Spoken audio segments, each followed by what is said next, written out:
Assalamualaikum warahmatullahi wabarakatuh. Bersyukur hari ini saya kedatangan tamu yang luar biasa sekali, Bapak Dr. Siswo P. Santoso, SPF, SH, MH, Kes, seorang lawyer, seorang dokter duluan ya Pak? Dokter duluan. Dokter, lawyer, dosen. Beliau adalah ahli hukum forensik klinik. Saya agak bingung-bingung mengenai ahli hukum forensik klinik ini. Nah, nanti saya akan coba mintakan pandangan atau keahliannya Pak Dr. Siswo ini tentang forensik ahli ini. Lalu juga bicara tentang masa pandemi ya Pak, ya. Tentang corona ini. Saya bilangnya Pak Dokter, oh, Pak Dokter lawyer. Kata Socrates tuh, what is a name? Apa arti sebuah nama? Itu baru keluar tuh satu tuh, kata Socrates. Lalu Bapaknya Pak. Ya, boleh. Nanti kita akan bicara tentang tadi forensik klinik, bicara tentang pandemi ini ya Pak ya, corona, lalu ya seputar tentang pekerjaan Pak Dokter ini, Pak Dokter Siswo sebagai lawyer, dokter dan dosen. Gitu. Jadi terima kasih Pak Dokter Siswo sudah hadir. Ya, ini harapan kita semoga bisa memberikan manfaat buat masyarakat. Ya, memberikan manfaat terutama bicara tentang kedokteran ya. Mengkombinasikan hukum dan kedokteran ini seperti apa gitu. Jadi mungkin bisa sedikit cerita dulu Pak Dokter Siswo, apa sih itu Bapak seorang ahli forensik klinik. Ya, forensik dalam benak saya adalah ya bedah mayat ya, otopsi ya, seperti dulu ada pakarnya Dokter Muin ya? Muin Idris. Nah. Beliau guru saya tuh. Oh, nah ini turunannya berarti lebih mantap ini. Nah, ada Muin Idris itu bicara tentang membedah gitu kan. Nah, ini forensik klinik itu apa tuh, Dok? Kalau bisa disampaikan. Ya, terima kasih. Ya, saya juga manggilnya Pak atau Bang atau Dek. Dek aja. Begini, di persepsi orang awam kalau dengar forensik pasti dihubungkan dengan bedah mayat ya. Atau otopsi. Betul. Jadi berkaitan dengan jenazah. Ya. Ya, salah dibilang salah enggak. Ya. Tapi forensik tidak sekecil itu. Okay. Ya, kalau kita bagi dalam dua garis besar, ada forensik patologis. Nah, benar itu patologis, ada kelainan. Ya. Itu untuk bedah jenazah. Oh, mencari bukti-bukti di jenazah yang berkaitan dengan hukum. Okay. Itu saksi diam gitu, tapi meninggalkan jejak di situ. Oke, saksi diam meninggalkan jejak. Di tempatnya pun ya. Jejaknya ada memar. Ada memar. Waktu diotopsi kelihatan bekas memarnya. Ya. Memar itu ketahuan umurnya. Baru ditempelin 1 jam yang lalu, 2 hari yang lalu. Menyebabkan kematian atau tidak? Jadi nanti berkaitan dengan dia meninggal berapa hari yang lalu atau berapa jam lalu. Nah, walaupun nggak akurat dalam range-nya, tapi ini meninggal sekitar 4-6 yang lalu. Nah, itu petunjuk bagi penyidik. 4-6 yang lalu dia bersama siapa? Okay.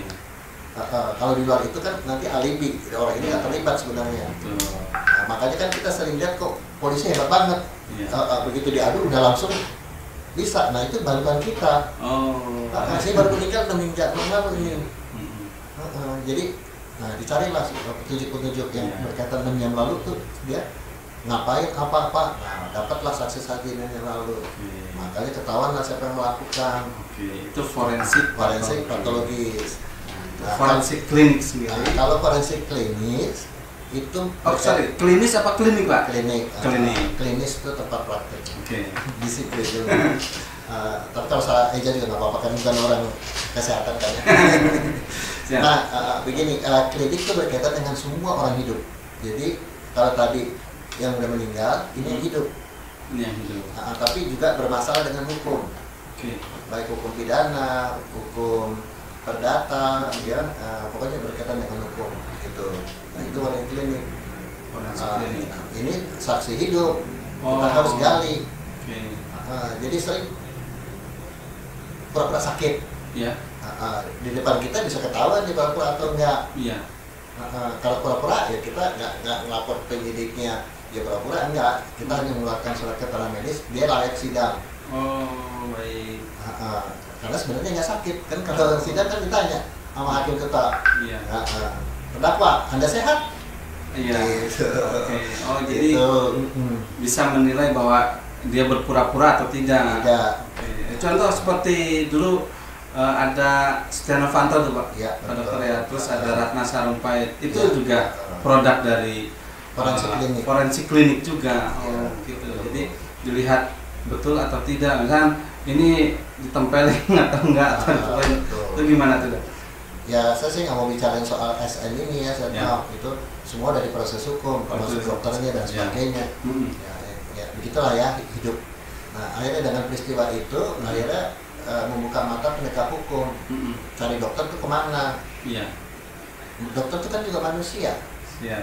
Iya kan manusia. Dalam arti ada yang mudah tergoda, ada yang juga konsisten. Gitu. Tapi caci maki agak selalu sih. Oh, caci maki selalu. Masyarakat yang ngerti selalu nyalahkan dokter gitu ya. Nah, bukan saya membela karena saya dokter, bukan. Karena itu kita udah anggap wajar karena ketidaktahuan ya.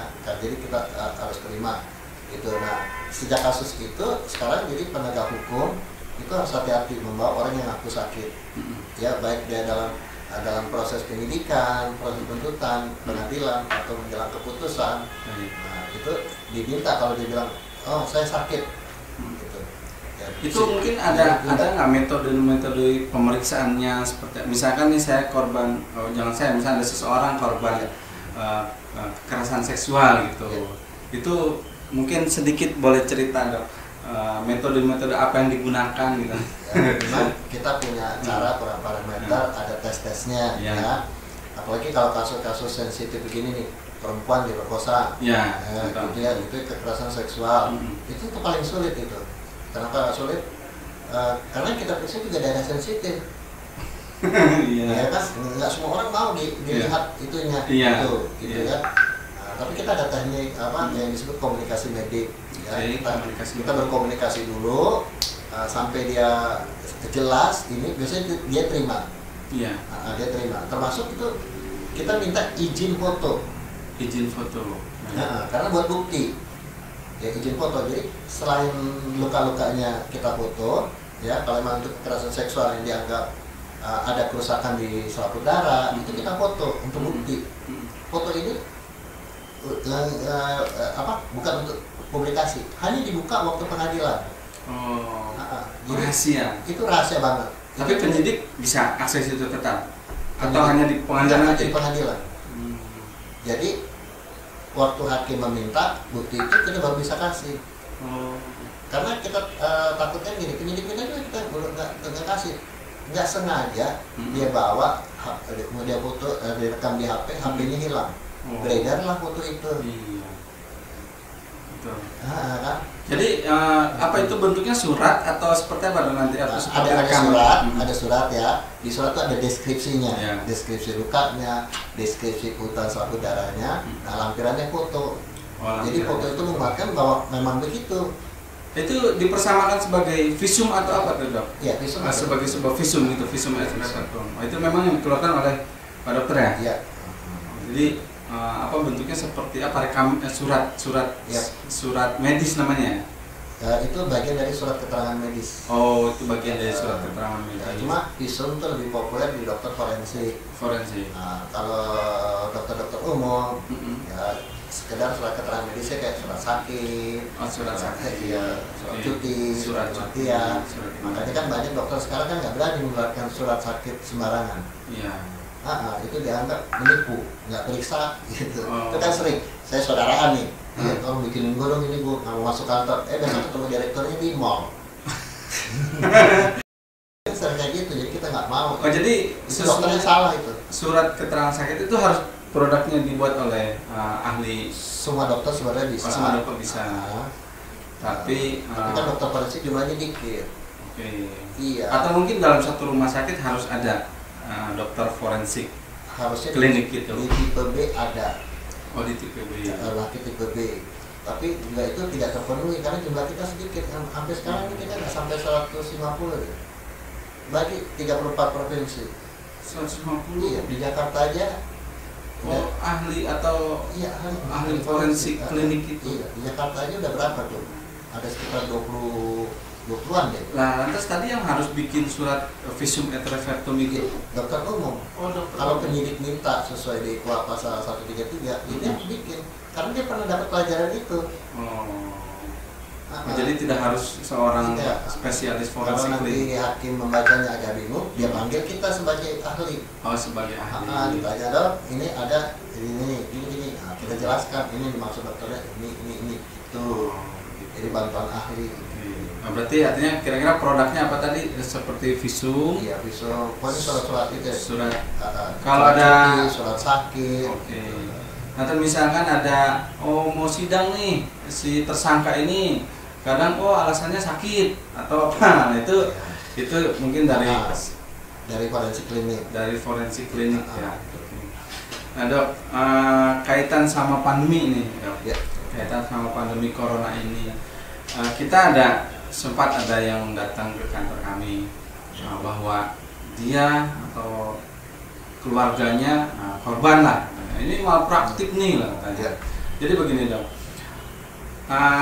dia usianya 63 lah ya, usia 63, lalu keluarga sudah tahu dia komplikasi, memang bolak-balik rumah sakit. Setelah dari rumah sakit minum obat, nanti 3 minggu kambuh lagi kan gitu. Nah ketika satu momen dia kambuh lagi, dia datang ke salah satu rumah sakit. Nah ketika datang ke salah satu rumah sakit, penanganan langsung COVID ya, COVID. Nah, menurut informasi kan penanganan COVID kan dia tidak intens dikasih obat ya, hanya dilakukan apa mungkin penguatan daya tahan tubuh, sedangkan itu komplikasi harusnya minum obat terus gitu. Nah 4 hari nggak kuat dong, 4 hari nggak kuat, akhirnya meninggal pun penguburan secara COVID juga, protokol COVID-19. Nah itu bagaimana tuh dok memisahkan antara apakah ini sebuah malpraktik ya kan, ya masyarakat langsung ke arah sana ya, mungkin dia juga merasa waktu pas sakit dia nggak boleh masuk gitu kan, karena ini COVID gitu kan. Penguburannya pun ya sebagai seorang yang beragama muslim mungkin pengennya sempurna gitu loh, tidak diplastikin, tidak masuk peti gitu kan. Nah, tahu hasil swab keluar itu negatif gitu loh. Nah itu apakah suatu bisa dikategorikan suatu bentuk malpraktik dari seorang dokter atau salah prosedur dari satu rumah sakit atau tidak tuh dok biasanya? Nah, kita nggak mau menjudgment dulu ya. Ya ini tuh ilustrasi saja. Gini, begitu pandemi ada, pemerintah mengeluarkan dan memakai undang-undang wabah, termasuk di KUHP juga ada. Jadi peraturan yang harus dilaksanakan oleh semua. Oke. Gitu ya, makanya juga ada PSBB, ada apa termasuk di rumah sakit ada protokol rumah sakit. Karena musuh kita ini nggak kelihatan. Nempel di baju kita juga nggak tahu bisa berhari-hari 3-4 hari. Apalagi masuk lingkungan yang cukup berbahaya, rumah sakit. Gitu ya. Jadi kita lebih baik waspada. Jadi siapapun yang masuk, walaupun masuknya karena penyakit lain, tapi kita harus bukan mencurigai dia, ya. Kita harus hati-hati terhadap COVID ini, pemaparan virus ini, gitu ya. Jadi kita akan melakukan waspadaan standar, gitu. Nah ternyata dalam perjalanan, ya meninggal. Kadang baru di swab, meninggal. Swab belum keluar. 2-3 hari kemudian swabnya keluar. Negatif. 1 minggu lah. Ya, pokoknya 1 minggu, beberapa hari kemudian baru keluar. Baru keluar. Negatif. Negatif. Nah, gini. Jadi sama rapid. Ada yang rapidnya positif, di swab negatif. Ada yang rapidnya negatif, di swab positif. Karena rapid itu menggambarkan kondisi imunitas antibodi kita. Jadi kalau saya pernah terpapar karena lingkungan saya yang saya nggak tahu di OTG itu paling berbahaya tuh, orang tanpa gejala tapi penyakitan gitu membawa. Cuma karena saya masih muda, saya kuat, dia terpapar ke saya tetap kuat, nggak sakit. Nah, imunitas saya kuat, terbentuklah itu rapidnya reaktif, tapi nggak nggak sakit. Enggak. Jadi peningkatan antibodi saya gitu. Makanya kan dilarang. Kenapa ada untuk kerja di kantor 45 ke bawah? Karena dianggap 45 ke atas itu rentan, apalagi di atas 60, termasuk anak-anak. Nah, ini ditambah di berpenyakitan, lebih mudah lagi. Apalagi penyakitnya paru, yang berbahaya itu kan paru, ginjal, hati. Nah, jadi masyarakat ini kan juga harus tahu, meninggalnya belum tentu karena COVID, belum. Tapi karena komplikasi penyakitnya. Nah, soal keluarnya negatif bisa aja itu masa inkubasi. Ya, masa inkubasi. Saya baru kena hari ini. Ya, virusnya belum bereaksi penuh. Di rapid negatif. Hasilnya pasti negatif. Coba tunggu seminggu lagi gitu ya. Tapi dengan catatan harus hidup dong ya, bukan meninggal. Mungkin jadi positif karena sudah bercokol di dalam tubuh, udah mulai membangun virulensi itu. Gitu. Jadi nggak bisa disalahkan dokter kita ya dokter ini. Ya. Dokter tuh hanya menjalankan peraturan yang harus dijalankan. Intinya untuk menjaga lingkungan tetap aman semua. Hanya itu. Termasuk keluarganya supaya aman. Karena kita nggak mau kecolongan, ya udah dikubur, belum ada hasil kita bilang negatif, atau positif. Sering kejadian begitu. Betul. Bahkan ada yang menyedihkan, gitu. Keluarga juga ikut meninggal. Gitu. Nah ini kan masyarakat artinya perlu tahu, gitu. Nggak mudah gitu. Kalau memang dia mau membuktikan dengan itu, otopsi aja kenapa gitu? Waktu meninggal otopsi. Kita buka, kita lihat bener nggak gitu ya. Tapi diperbolehkan tuh dok ketika dalam kondisi ini dilakukan otopsi. Kalau memang itu karena harus ada penyidikan dulu berarti kan. Penyidikan ngotot banget ya, nggak mau kalah, itu diizinkan. Walaupun WHO dan Kemenkes memerintahkan yang diotopsi karena risiko bagi dokternya tinggi. Ya, dia buka tuh berarti membuka semua sarang virus. Itu risikonya tinggi. Jadi ketika meninggal itu si virus tidak lantas menjadi mati dong? Tidak. Ya, makanya kan waktu awal virus ini berkembang kan keluarlah segala macam merek makanan apa gitu. Itu kan intinya cuma gini, jagalah daya tahan tubuh. Selama daya tahan tubuh ada prima, Anda agak sulit terpapar. Tapi hati-hati Anda yang berumur dan berpenyakitan. Matinya itu selain karena penyakitnya, komplikasi, dan itu memudahkan. Nah, saya kasih contoh gini, saya sakit kepala, ya, terus Bung Emerald sakit kepala, tapi saya punya alergi, minum obat analgetik penahan rasa sakit kepala, anti sakit kepala. Dengan dosis yang sama, atau saya hilang kesadaran. Kenapa? Karena saya memang daya tubuhnya rendah, alergi. Alergi itu artinya imunitas saya rendah. Dengan obat yang sama, kadar yang sama ini, tapi berbeda kekuatan tubuhnya, saya bermasalah. Jadi kita nggak bisa menjudgment atau menilai langsung ini mati gara-gara begini, nggak bisa. Banyak faktor yang mempengaruhi. Kan saya juga pernah dapat kasusnya simpel, di setengah tahun mati. Gitu. Nah, terus apa sih bang? Nanti dulu dia pasti punya alergi, punya asma, punya, ya udah. Bisa menjadi pemicu. Saya kan kalau dibuka di Google, saya kan tuh dokter gunung. Saya bilang hati-hati Anda punya alergi, kena setengah tahun pun bisa meninggal, karena daya tahan Anda rendah. Beda sama yang daya tahan tubuhnya tinggi. Kita sering sebut telik badak, di setengah tahun apapun dia tenang aja, memang karena dia nggak bermasalah tubuhnya. Jadi pasien-pasien udah umur, punya penyakit lain, mungkin matinya bukan karena virus, bukan. Memang saatnya komplikasi dari penyakitnya itu. Cuma karena masuk di daerah suasana pandemi harus berlaku protokol tersebut. Protokol itu dibuat untuk mengamankan keseluruhan.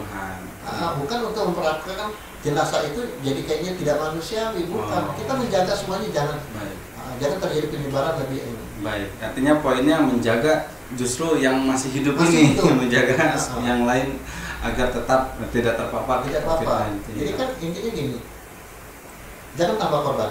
Ya. Nah, kalau saya kasih contoh gini di bencana, karena pandemi ini kan bencana non alam, bukan bencana alam kayak gempa bumi, banjir, bukan, tapi non alam, tapi bencana. Dalam bencana tuh gini, selamatkan yang bisa diselamatkan.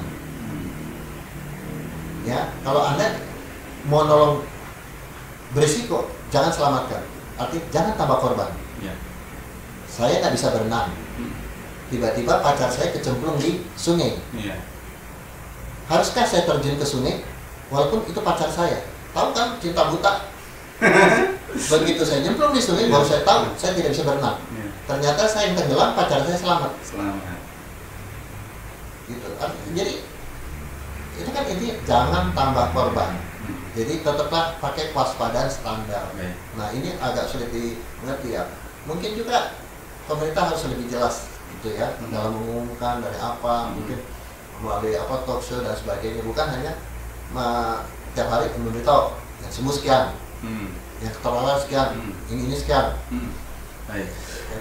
Lantas balik lagi tadi dok, misalnya sama permasalahan yang tadi, hasilnya negatif tadi ya. Hasilnya negatif. Adakah sebuah tanggung jawab dari pemerintah misalkan atau rumah sakit ya dokter? Adakah kewajiban dari seorang dokter atau rumah sakit untuk misalkan ya dia meminta maaf kah, atau misalkan dia memberikan suatu bentuk surat sebagai bahan bahan apa, klarifikasi bahwa ini memang tidak dalam posisi meninggal karena COVID gitu misalnya, hasilnya negatif gitu loh. Karena ketika dia dikubur, protokol ini kan dia punya tetangga kan, dia di lingkungan masyarakat, jadi gerah juga kan begitu kan, jadi ngeri juga, keluarganya juga jadi dijauhin kan begitu. Kira-kira ada nggak sebuah kewajiban? Aneh-aneh tapi nyata nih. Ya. Menurut saya aneh gini, meninggal COVID kayaknya lebih aib daripada meninggal AIDS. Iya. Sebenarnya nakal siapa sih? Perilaku nakal ya? Perilaku tidak sehat. Siapa? AIDS kan? AIDS, iya. Tapi AIDS itu meninggalnya kan terlihat pelan-pelan. COVID ini kan dadakan. Nah orang jadi ngeri. Penjelasan nggak ada. Gitu. Nah kalau soal tanggung jawab enggak dokter rumah sakit itu menjalankan perintah negara, perintah undang-undang. Itu ada di KUHP dan undang-undang wabah. Gitu. Dia harus jalankan gini. Walaupun dari kubur akhirnya terlihat negatif, udah nggak bisa dipapain, nggak bisa disalahkan bahwa itu rumah sakit tidak bertanggung jawab mengeluarkan ini. Enggak, itu kayak tadi saya, sebelum hasilnya ada, kita jaga keselamatan semuanya. Kalau hasilnya ternyata ada, terus dia mau gali, silakan. Tapi kita minta biasanya gini, lebih baik kalau digali 3 tahun kemudian. Ya disempurnakan gitu ya, 3 tahun kemudian. Gali. Makanya kan di kuburan kenapa dikasih batu nisan supaya ketahuan itu milik siapa gitu. Iya. Gitu. Jangan masih ini wah itu lebih nggak manusiawi menurut saya. Karena gini juga gambaran yang salah di masyarakat gitu. Kalau protap COVID udah dilakukan, ya itu jenazah nggak menular. Nggak menular. Yang menular tuh pelayatnya berdiri dekat-dekatan. Jenazah itu nggak menularkan. Kalau dengan protap? Iya, dengan protap. Sudah dibungkus plastik. Nggak akan lolos tuh virusnya. Jadi penularan itu terjadi antar mereka, bukan dari jenazah. Nah, stigma ini juga tambah parah. Petugas pemakamannya pakai pakaian lengkap, overall. Jadi mengesankan bagi orang awam, ini bahaya banget nih, jenazah. Gitu. Terus pelayatnya disuruh jauh-jauh. Padahal boleh lihat dari jarak 2 meter. 2 meter. Boleh deket gitu lihat, boleh. Tapi pelayat berjarak distancing. Berjarak distancing itu. Kan sama Mak, di kolam renang. Waktu kita berenang di kolam renang, nggak akan tertular COVID. Karena mengandung klorin, bromin, mati. Oh mati. Iya, yang berbahaya itu waktu muncul dari kolam, duduk di tepi kolam, ngobrol sama orang lain. Itu kesannya dia tertular di kolam renang. Padahal tertular di darat. Padahal di darat. Iya, bukan ini. Jadi penjelasan-penjelasan kayak gini nih yang nggak ada gitu. Jadi tercipta suatu stigma yang aneh banget gitu ya. Tapi intinya gini, itu dokter atau rumah sakit itu hanya menjalankan perintah untuk keselamatan semua. Jadi kalaupun akhirnya udah dikubur negatif itu nggak bisa disalahkan. Tidak bisa disalahkan. Karena dilindungi undang wabah dan KUHP.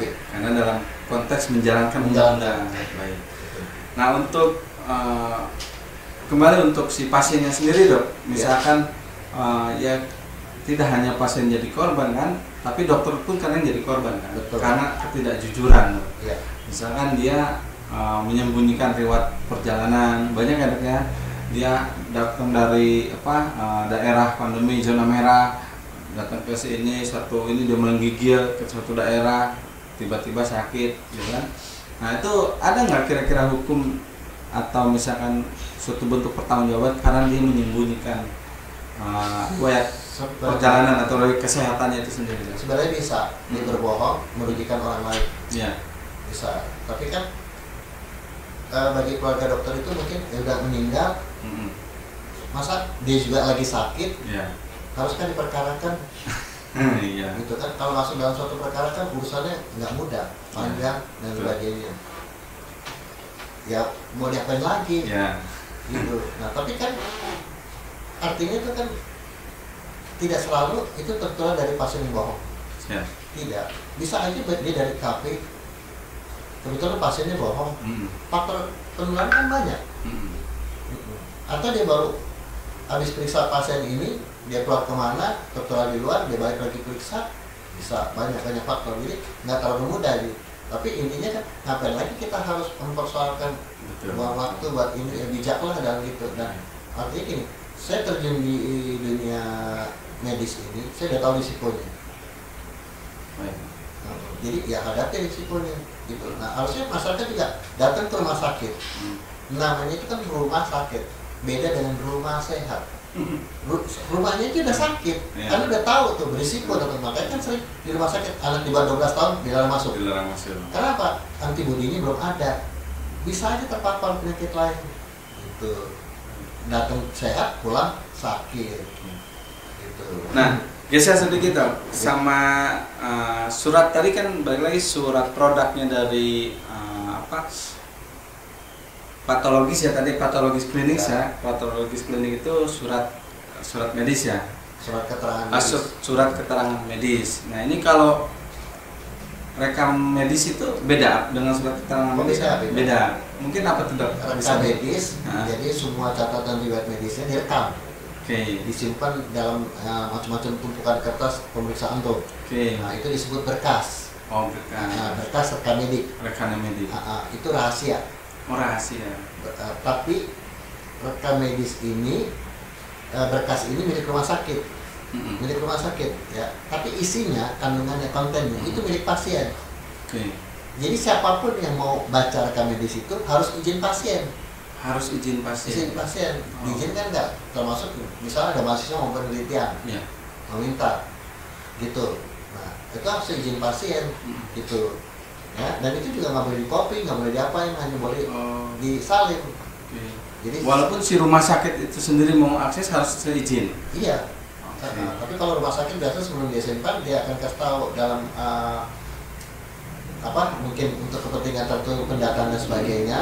Saya minta izin suatu waktu kita buka. Tapi kita nggak akan merugikan dengan mempublikasikan atau memberikan ke orang lain yang ini. Gitu. Itu artinya dibuka gini. Kebetulan dokter yang pernah meriksa sudah nggak di situ. Ini dokter baru. Nah, riwayat medisnya kan harus dia baca. Untuk memudahkan perawatan berikutnya. Apakah dia sakit sekarang ada kaitannya dengan penyakit dulu yang belum sembuh atau gimana, atau penyakit baru. Gitu. Tapi itu nggak boleh bawa pulang. Tetap itu harus ada dan nggak boleh dipublikasikan. Lalu ada ini nggak masa kalau di dokumen perusahaan itu ada masa retensi penyimpanan dokumen gitu. Nah, di rumah sakit ada masa itu nggak? 10 tahun sama. Setelah 10 tahun harus dihanguskan. Setiap 10 tahun harus dihanguskan. Ya, atau tergantung rumah sakit yang mau dihilangkan atau diapakan. Jadi secara hukum 10 tahun bisa dimusnahkan. Ada ketentuan nggak, Dok? Untuk rekam medis ini memang konfidensial ya, artinya rahasia ya. Tidak boleh ada yang menyebarkan atau misalnya mengakses tanpa persetujuan ya. Jadi itu suatu hal yang rahasia gitu ya. Dok, mungkin sedikit sama berita yang lagi hit juga nih di Kabupaten Bogor nih. Kota Merah. Kota Merah. Ada seorang artis nih udah dilarang, terus masih mendirikan atau mengadakan acara. Itu kira-kira pandangan dokter gimana nih? Ini sebenarnya kita masalah moral. Iya, moral. Sebenarnya kalau semua manusia ngerti tentang moral, nggak perlu ada hukum. Nggak perlu. Loh iya kan, di bawah moral itu kan baru hukum kan. Artinya gini, setiap manusia pasti tahu ini baik atau buruk, ini benar atau salah. Udah tahu dalam kondisi kayak gini, ya dalam kayak gini, udah diumumkan harus begini-gini. Kalaupun itu diundang panitia, tanya dong, loh bukannya ini nanti mengumpulkan orang berisiko begini? Gitu. Jadi kembali ke moralnya dia lagi gitu. Jadi masalah sikap gitu, attitude gitu. Nah itu kan repot. Begitu dia tahu, di kita ini kan sering melakukan pembenaran, bukan yang benar, pembenaran. Nah, terus akhirnya jadi masalah hukum kan, karena melanggar. Gitu.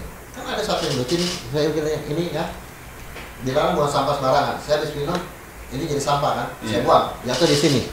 Oke, dilarang buang sampah. Saya tahu. Ini udah habis. Saya tidak buang ya, saya letakkan. Yang melanggar secara hukum, tapi secara moral tetap salah. Meletakkan benda sampah bukan pada tempatnya. Paham? Gitu. Saya nggak membuang, saya meletakkan. Tapi hakikatnya apa? Itu barang yang tidak boleh ditaruh di situ. Tidak boleh. Ya, kita sudah tidak menghendaki lagi lah.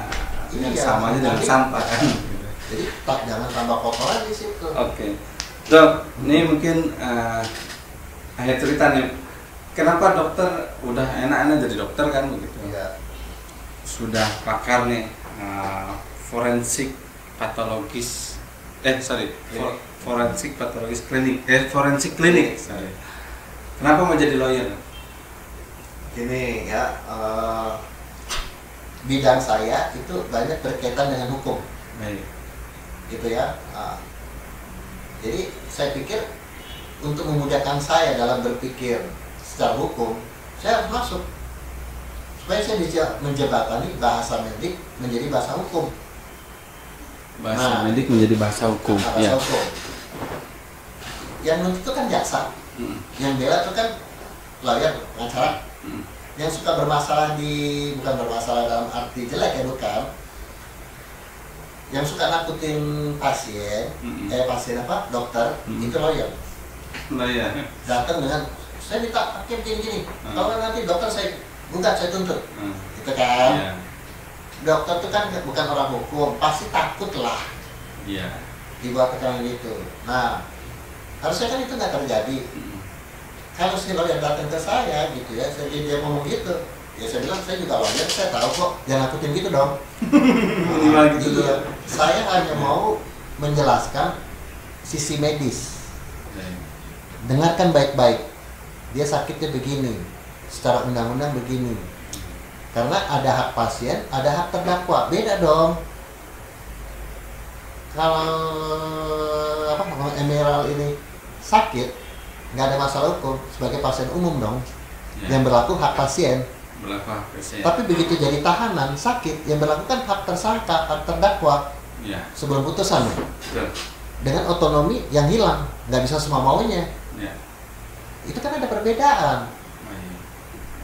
Gitu. Jadi beda hak pasien sama hak terdakwa. Jadi dalam kondisi sakit. Hak pasien memang pasien yang sakit, hak terdakwa tahanan yang sakit. Yang satu berlaku kebebasan otonom, yang satu hak otonominya dipancung. Nggak mungkin dia jalan-jalan bebas, nggak mungkin ini, nggak mungkin minta ini gitu. Jadi intens juga nih dalam konteks apa, membela pidana atau bagaimana? Banyak masalahnya pidana. Tapi kayaknya sering jadi ahli gitu daripada jadi lawyernya dok. Itu nama pundi-pundi aja sih. Pundi aja.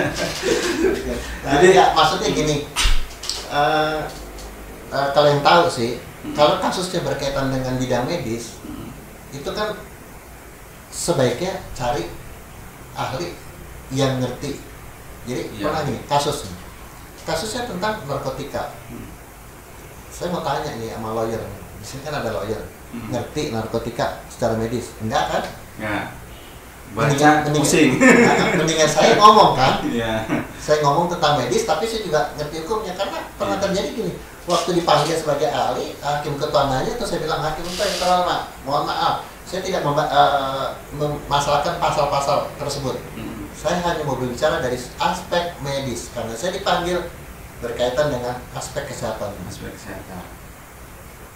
Nah, setelah dijelaskan, baru semuanya ngerti, paham bahwa itu dari aspek medis begitu, udah nggak bisa dihindari.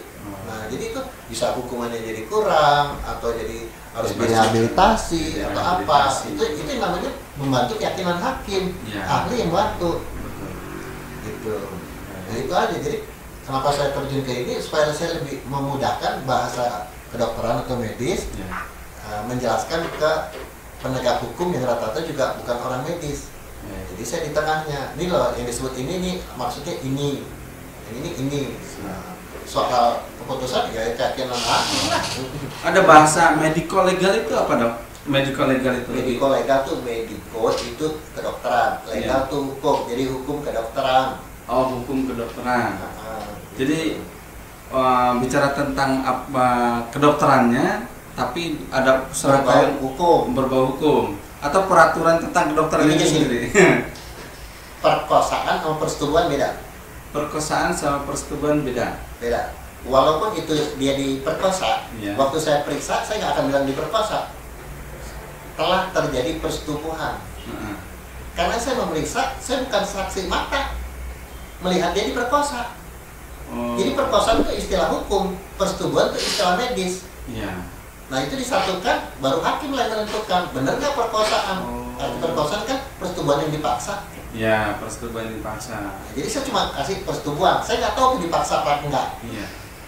Nggak tahu kan? Nah, nanti yang melihat itu, lihat itu dipaksa gitu. Itu hukumnya kan. Tapi kalau mungkin dari hasil visumnya sendiri, ada nggak perbedaan antara ini jadi melebar nih, perbedaan yang dipaksa dengan yang menyerah gitu begitu saja? Nggak apa-apa sih, awas. Ini menarik ya. Apalagi kalau kasih contohnya yang berbau gitu ya. Gitu. Biar gini, nanti badai lebih terang. Artinya gini, lebih tercerahkan. Biar gampang, ini pasti semua paham nih langsung. Kalau udah berhubungan situ. Secara normal, kalau kita berhubungan badan, posisi yang disebut misionaris, perempuan di bawah, laki di atas, ya kan? Nah, secukupnya lah, selesai. Laki-laki kan gitu, itu hajatnya terselesaikan, nggak penting soal wanita.